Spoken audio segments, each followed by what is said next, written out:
Agora sim, para comentar a pesquisa divulgada hoje, a gente conversa com Murilo Hidalgo, ele que é diretor-presidente do Instituto Paraná Pesquisas. Muito boa noite, Murilo, seja bem-vindo mais uma vez em Oeste Sem Filtro. Eu já começo lhe perguntando sobre a situação do senador Flávio Bolsonaro, que é pré-candidato à presidência da República. A gente vem observando o crescimento dele nas últimas pesquisas. Claro que é um nome que está sendo mais falado, ele tem participado de muitas entrevistas desde que anunciou a sua pré-candidatura. Agora, ele chega no jogo político herdando aí o espólio político do pai, tanto em votos, mas também quanto em rejeição. E aí eu queria justamente ouvi-lo, olhando para essas últimas pesquisas, já dá para dizer, Murilo, que há uma transferência de votos, ou seja, quem votou em Jair Bolsonaro, por exemplo, em 2022, vota em Flávio Bolsonaro, mas também a rejeição da mesma forma, quem não votou em Jair Bolsonaro também não vota em Flávio Bolsonaro. Como é que dá para a gente analisar essa situação a partir das últimas pesquisas? Primeiramente, boa noite a todos. É uma satisfação estar com vocês. Com relação ao Flávio Bolsonaro, hoje eu te diria que de 90% a 95% no segundo turno de quem votaria em Jair Bolsonaro já está votando em Flávio Bolsonaro. A mesma coisa acontece com a rejeição. Ele pega o voto e a rejeição. A gente vai estar divulgando pesquisa nos próximos dias. 90% da população brasileira, vocês vão ver, dizem conhecer o Flávio Bolsonaro só de nome, o que é um dado muito positivo para ele. Só que isso, num primeiro momento, como eu acabei de dizer, pode ser positivo, se ele surpreender, se ele vier no perfil que a população deseja que ele venha. Se ele vier também num outro perfil, pode ser que isso pese negativamente para ele.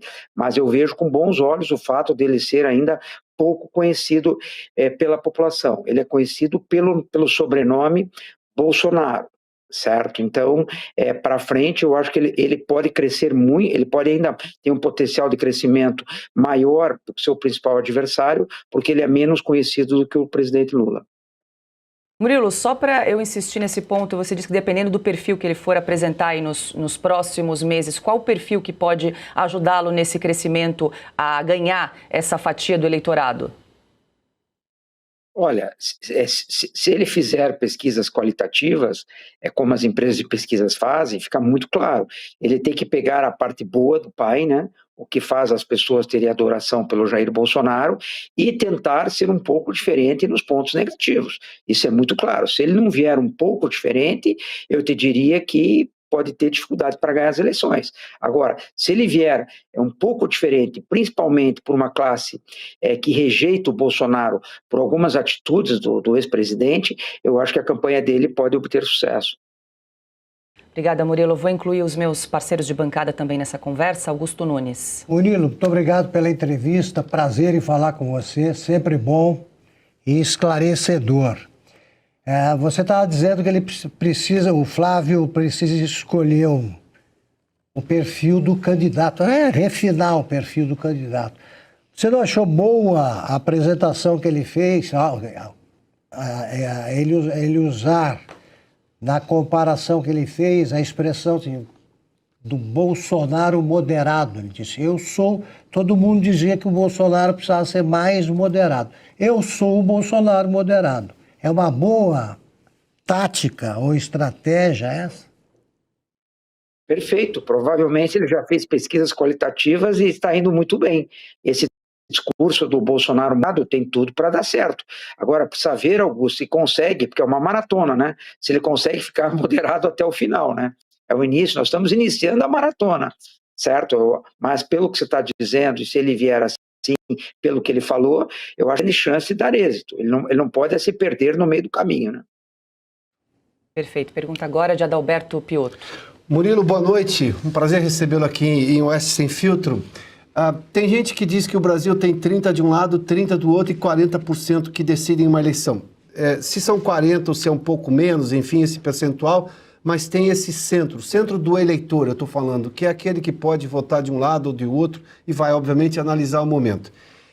Nós temos este eleitor, muito provavelmente, é aquele que, eu vou só pegar carona no que perguntou Augusto aqui, que dizia assim, olha, o governo Bolsonaro foi bom, mas ele falava muita coisa, ele encafifou com a história da vacina, ou seja, Se o Flávio Bolsonaro trouxer propostas econômicas que se assemelham ao que é extremamente elogiável no governo Bolsonaro, do ponto de vista da economia, ele já tem, por exemplo, um coordenador de campanha que é o Rogério Marinho, ou seja, é alguém que é extremamente sensato, que tem essa visão de longo prazo. O apoio do governador Tarcísio de Freitas, que era uma das estrelas do governo Bolsonaro, né, como ministro que tocava a obra e fazia. É esse o tipo de coisa que precisa comunicar para esse meio do eleitor para justamente ganhar essa maioria e com isso a eleição? Com certeza. Eu acho que se ele conseguir fazer isso, as chances vão aumentar muito. Certo? Se ele conseguir fazer isso, pegar o lado positivo e moderar um pouco no lado negativo, né? O lado negativo é que ele tem que tomar um pouco de cuidado. Agora, é uma maratona. A eleição está começando. Outra coisa que você me perguntou, pelas nossas pesquisas, eu te diria que o eleitor nem hoje não chega a 20%. Se a gente olhar o primeiro turno, onde está todo mundo ali, você pega que o Lula faz em torno de 40% e o Flávio Bolsonaro faz 33%. Só aí já deu 73% do eleitorado. Eu não vejo no primeiro turno muito difícil o Lula fazer menos de 35% e o Flávio não fazer 30%. É muito difícil. Você considerando que vai ter votos brancos e nulos, sobra pouco, certo? Então, uma candidatura de terceira via, para ter sucesso nas próximas eleições, vai ter que acertar muito, e Lula e Flávio fazerem uma campanha péssima e de muitas agressões com nível muito baixo. Então, pela realidade de hoje, se a eleição fosse domingo agora, eu te diria que essa possibilidade de uma terceira via é remota. Murilo, então só pegando um gancho, você está dizendo que tudo indica para uma eleição bastante disputada, como foi a de 2022, quando a gente teve ali 2 milhões de votos de margem de diferença? Tudo caminha para isso? Olha, se a eleição ficar entre Lula e Bolsonaro e Flávio, eu te diria, vocês podem me cobrar 52-48, não me pergunte para quem. Ok, deixa eu passar para André Marcília. Tudo bom, Murilo? Boa noite. Obrigado pela entrevista. 52-48. Prazer falar contigo. Você mencionou a questão do perfil, né? O perfil do Flávio, qual vai ser o perfil dele, vai depender disso a rejeição. Eu tenho duas perguntas. A primeira é essa.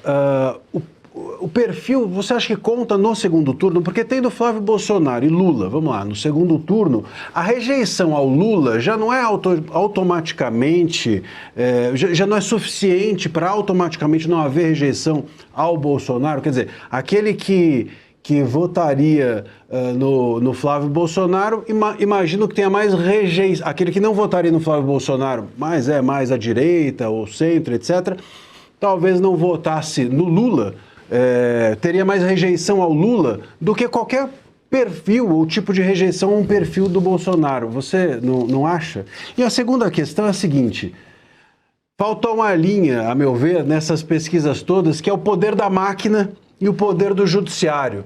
É possível a gente contingenciar de alguma forma qual a influência que o Lula, que tem a máquina na mão, e o judiciário, que tem o Brasil na mão, é possível a gente contingenciar a influência desses atores, esses corpos estranhos nessas pesquisas? Olha, eu vejo que a máquina, ela ajuda, mas cada vez está ajudando menos, está cada vez mais difícil, porque o fato de você estar na máquina é que você vai ter um volume muito maior de críticas e de denúncias e de fatos, mas ao mesmo tempo você tem um exército para te ajudar. Certo? Mas eu acho que cada vez mais a máquina ajuda menos. Contra as influências dos outros setores, precisa ver como esses outros setores vão chegar na eleição. Se eles vão chegar fortes ou vão chegar desgastados, né? Então nós precisamos acompanhar os próximos acontecimentos do que está acontecendo no Brasil para ver como esses outros setores chegarão em setembro deste ano, né? Perfeito, Murilo. Deixa eu passar para o Rodrigo Constantino, que também tem pergunta.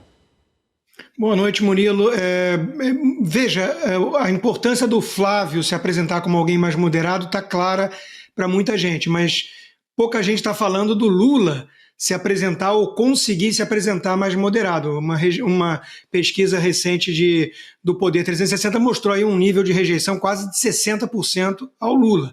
Na última eleição, nós vimos ali a tal frente ampla, muita gente na imprensa, economistas de mercado, fazendo L, né, como as pessoas dizem, porque achavam que o Lula vinha moderado. Ele deu todas as provas nesses 3 anos e pouquinho de que não tem nada de moderado, né? Isso já era para ter sido de conhecimento público por causa dos governos passados, mas enfim, está bem recente, né? Como é que fica essa questão? O Lula radical no governo versus um Flávio mais moderado, que talvez possa, inclusive, indicar o seu posto Ipiranga na economia para acalmar, inclusive, a turma do mercado. Como é que entra isso na equação? Olha, eu não tenho dúvida que o Lula também vai tentar na campanha voltar a ser o Lula paz e amor e o Lula moderado, porque essa foi a forma da vitória nas últimas eleições dele, certo? E daí tem a contradição que nem você falou agora há pouco. Agora, com certeza, ele vai tentar vir moderado. Agora, o que pode fazer num primeiro turno essas pessoas a não declararem apoio ao Lula, essas pessoas de centro que na eleição passada declararam apoio ao Lula, seria uma candidatura alternativa, como a do Ratinho, a do Caiado ou a do próprio Eduardo Leite. Isso eu acho que teria um freio de arrumação aí. Para o Flávio hoje, eu te diria que seria muito importante, eu vejo como importante essa candidatura, eu vejo com bons olhos essa candidatura para frente, se você analisar friamente para o Flávio, que poderia ter um apoio no segundo turno, né, e fazer o que aconteceu na eleição passada. A eleição passada, se a gente lembrar, você tinha a Tronic do União Brasil, você tinha a Simone Tebet e você tinha o Ciro, praticamente, e tinha o Lula, era 4 contra 1. E essas eleições, se sair Zema, se sair Caiado, o Ratinho, e sair Flávio, você vai ver um 3 contra 1, né? Então já vai ver tanto as entrevistas quanto os debates, muito mais difícil para o presidente Lula, né? Murilo, Piotr tem mais uma pergunta? Só, Murilo, rapidamente, que peso terá, na sua opinião, a economia nessa eleição? Porque eu tenho uma divergência muito clara. O governo apresenta números que ele imagina serem fantásticos. O desemprego está baixo, a inflação está recuando. Se a gente olhar para o lado real das coisas, eu tenho um monte de gente pendurada em programas assistencialistas e que saem desse cálculo. O IBGE, por exemplo, está sendo questionado sobre uma série de números que apresenta. Eu tenho um endividamento público, ou seja, que já não faz o governo ter capacidade de investimento. Parecem coisas distantes da população, mas nem tanto, além, obviamente, de o quão esse assistencialismo hoje realmente é capaz de mudar uma eleição. Que peso que você acha que a economia vai ser absorvida para mudar a opinião de alguém durante essa eleição?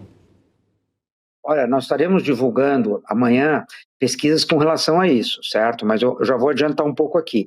Quanto à economia, a população vê como uma coisa importante, é fundamental. Só que não é a economia dos índices, é a economia real. E o que é a economia da população? Isso a gente tem em pesquisa, é supermercado e consumo. A população está tocando celular, está comprando geladeira, comprando televisão, está comprando carro, está viajando de avião. Quer dizer, pela pesquisa que a gente divulga amanhã, nós temos uma pergunta muito clara. Depois que o presidente Lula assumiu, a sua situação financeira e da sua família melhorou, piorou, está igual. Quer dizer, não melhorou. Não melhorou. Então, isso é um dado muito ruim ao presidente. Não adianta índices. Porque a questão do emprego, a questão não pesa. O que pesa para a população é supermercado e consumo. E nisso a população está reclamando muito atualmente. E a questão da isenção do imposto de renda que foi aprovado agora, né, Murilo? Isso vai ter impacto lá a partir de março, abril, é isso? Também pode impactar nessas pesquisas?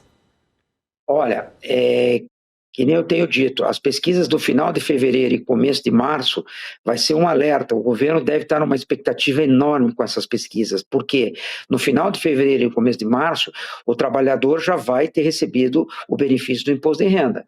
Vai surtir efeito? Não vai surtir efeito? Para mim, nós temos março e abril. Se até abril não tiver, o Lula não melhorar a popularidade e não melhorar os índices eleitorais, vai acender a luz vermelha lá, com certeza. Ao mesmo tempo, se melhorar razoavelmente, melhorar bem a popularidade do presidente, acende a luz vermelha do lado da oposição. Murilo, rapidamente, para a gente fechar, como é que impacta a campanha do presidente Lula a possível entrada de outros candidatos da direita, como, por exemplo, o governador Ronaldo Caiado, Romeu Zema? Isso mais ajuda ou mais atrapalha a esquerda? Com certeza que atrapalha, porque aumenta muito a chance para o segundo turno, certo? E no segundo turno seria contra um, né? Hoje, por exemplo, se você pensar num cenário real, vamos lá, seria Romeu Zema ao meu ver. Você teria o candidato do PSD, vamos ver se vai até o fim. Você teria Flávio Bolsonaro, você teria Aldo Rebelo e o candidato do Missões, Renan Santos, e mais o Lula. Num segundo turno, se a gente fizer uma análise, se for Flávio contra Lula, que é a realidade de hoje, todos esses candidatos, na opinião de vocês, estariam com quem? Provavelmente com o Flávio, né? Perfeito. Murilo Hidalgo, diretor do Paraná Pesquisas, muito obrigada pela conversa em Oeste Sem Filtro. Murilo, bom trabalho, até uma próxima. Agradeço e um abraço a todos.